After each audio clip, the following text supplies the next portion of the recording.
welcome back to the Who Are You to Lead Anyway podcast. I am thinking about changing the name of this podcast, the goal of this podcast, but it's all just swimming around in my mind today, and it's not as important as what I want to talk to you about. I will let you know that I am in my most favorite places. It is Sunday morning as I record this. I am down by the beach. I'm watching the beautiful water just lap closely as it comes, and it's making some beautiful, relaxing, serene sounds that I hope you can hear, but I suspect you might not be able to hear.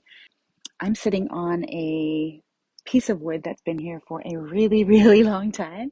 And the way that I imagine this conversation today happening is that you're just sitting there beside me and we're just having a conversation about what's happening and what's on my mind and what's maybe on your mind. And the way that I want to begin today is with a question.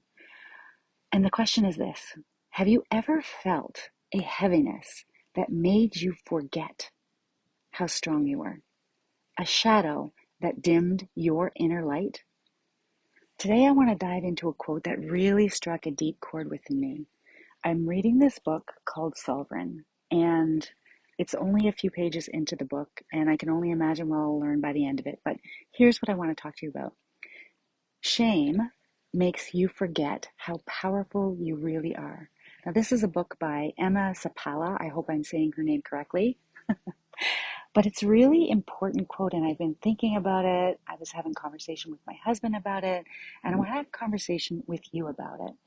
And how this is coming up for me is I've been reflecting on my intentions that I'm wanting to set for the next 6 to 12 months in both my personal and professional life. And this quote reminded me of the profound impact that fear and shame have on everyone's journey. When I say they, I'm referring to like fear and shame, keep us small, and they hold us back from embracing our true selves and our gifts. And I think, and I've said this before, but now more than ever, it's time to have courage to be able to say yes to the dreams on our hearts. And that means saying no to fear and shame. So, as I mentioned, this quote resonates deeply with me because it takes me back to times in my life when when I can see looking back with the benefit of the rear view mirror, that shame had such a hold on me. And I think about those early years when there were so many transitions that I made and so many new environments that I was in, and all of that made me feel like I had to prove myself again and again and again and again. It was shame that made me feel small, that made me feel disconnected from my true power, and kept me from asking for the support that I needed. Shame and fear convinced me that I had to be perfect, that I had to be strong, that I had to always be in control, even when I was struggling. How familiar does that sound? And through each and every one of these transitions, and this is what I was journaling on this morning, I learned to become independent. I learned to build my own sense of security and safety within myself. And I also carried a shadow, one that told me that being vulnerable was a weakness. And so I felt like I had to be hyper independent, that I had to be enough on my own. And for so long, I didn't realize how that hyper independence was actually a mask for shame. I thought it was just me being strong, but really, the truth of the matter is, and these are the kind of conversations that come out on a Sunday afternoon or a Sunday morning when you're by the water, I was afraid of being seen, of being heard, of being truly known. So shame is tricky. It's not just about feeling bad about a mistake. Shame is about like the belief that we are flawed at our core, like that there's truly something wrong with us. It tells us that we're not good enough, we're not worthy enough, that we don't belong, that we're wrong. And in my coaching practice, I've seen how shame and fear keep us stuck in patterns of overworking and overgiving and holding back our true selves, what we have to say, the things that we want to put our hands up for. It convinces us in so many ways that we are the problem. And that if we were just a bit more, if we did a bit more, that we would finally be enough. But here's the truth.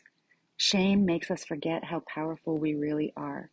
As Emma says, it clouds our vision. It makes us lose sight of our gifts. It makes us lose sight of our strengths. It makes us lose sight of our unique contributions that we are here to make and to have in the world. Now, I have seen this time and time again with myself, with my clients. I felt it 100 times over, and my guess is so have you. Shame is what tells us to play small. It whispers that if we stay in our comfort zone, if we don't speak up, if we don't take that risk, we will be safe. But in reality, all it does is keep us from fully showing up. It keeps us from embracing our dreams. It keeps us from living with intention. It keeps us from everything that we want.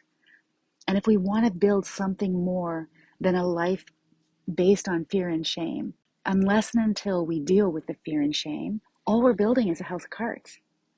So as I've been setting my intention for the next 6 to 12 months, I realized just how often fear and shame sneak up in the conversation.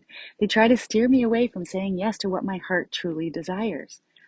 They tell me to settle, to conform, to keep the peace.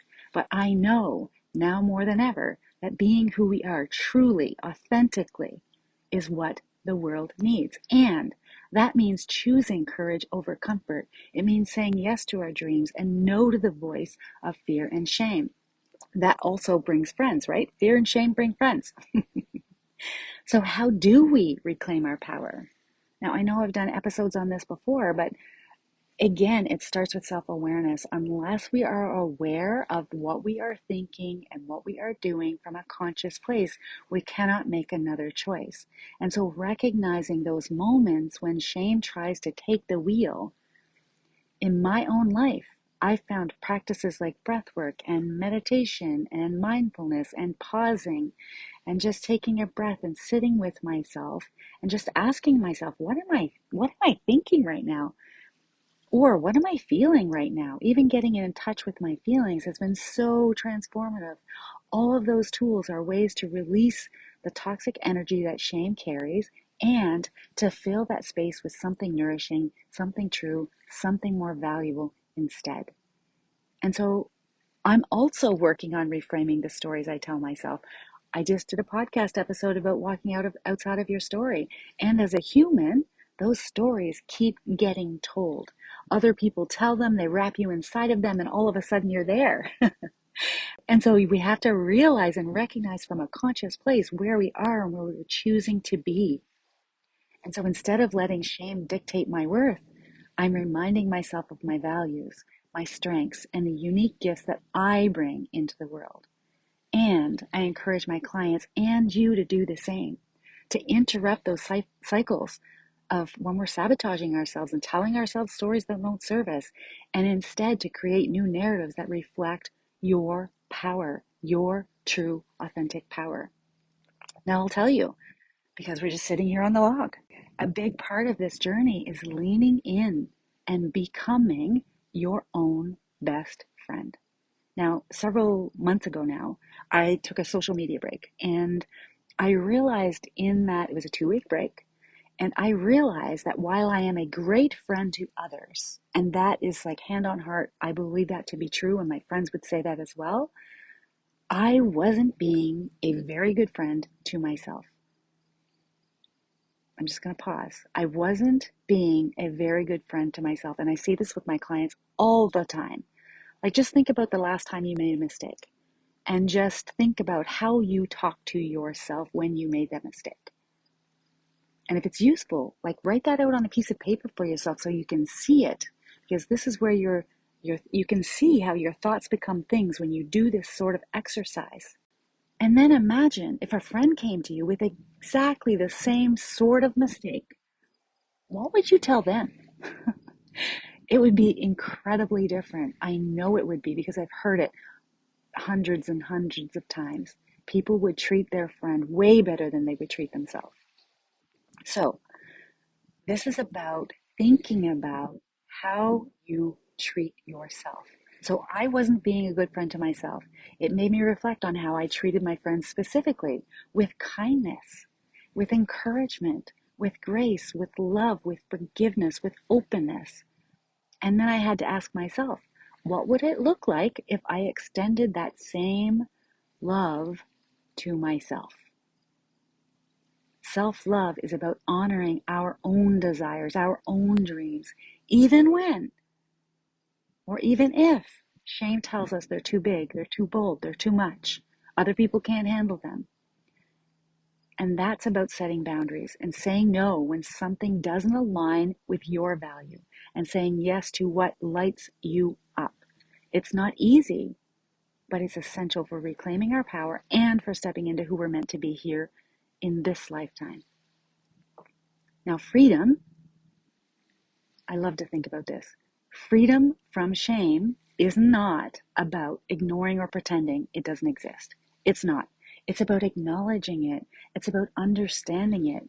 It's about choosing to rise above it. It's about choosing to walk with it. It's about saying, you know what, shame? Hey, I see you. I see you over there, but you do not get to control my story. You do not get to control my story. It's really about letting go of the need for external validation and permission and all of those things outside of you and trusting in our inherent worth. So one of the mantras that I keep close is, I am enough. It's on my bathroom mirror. And I will tell you, I had it written in lipstick on two sides, on the husband's side, my husband's side, on my side. I had it written there for a couple of years, and now we are selling our house. And so I decided, well, that's probably maybe not the best look. So I took that off, and what I did instead is I went and I got a sticker. And the sticker says, I am enough. Because shame will always try to tell us we're not. No matter what we achieve, or how hard we work, or how long we work, or how many hours we spend in the office. But the truth is we are. We are enough, just as we are, with all of our imperfections and all of our brilliance, because there's the duality. That's the duality that we have from living in the world. There's always everything is available to us. So today, my invitation to you on this beautiful Sunday morning, which you will receive on Tuesday morning, I invite you to reflect on where shame might be keeping you small. What dreams are on your heart that you've been hesitant to say yes to? And what would it look like to reclaim your power, to say no to fear, to say no to shame, and to step fully into who you are? Remember, you are powerful beyond measure, and the world needs what only you can bring. Like if you don't bring it, if not you, then who? So I want you to take a moment this week to practice self-compassion, to change the narrative that shame has written for you, to say yes to something that truly matters to you. And if this episode resonated with you, I invite you to share it with someone who might need this reminder. We're all out here doing our best. But let's continue this journey together, rediscovering the power that lies beyond shame. And so from my heart to yours, thank you so much for joining me on this episode of Who Are You to Lead Anyway? I want you to remember the journey to self-discovery and empowerment is ongoing. You are not alone. And until next time, next week, take care of yourself and let's keep moving forward and stepping into the courage to be our truest and our best self. Hey, leader. Thanks for tuning in to the Who Are You to Lead Anyway podcast.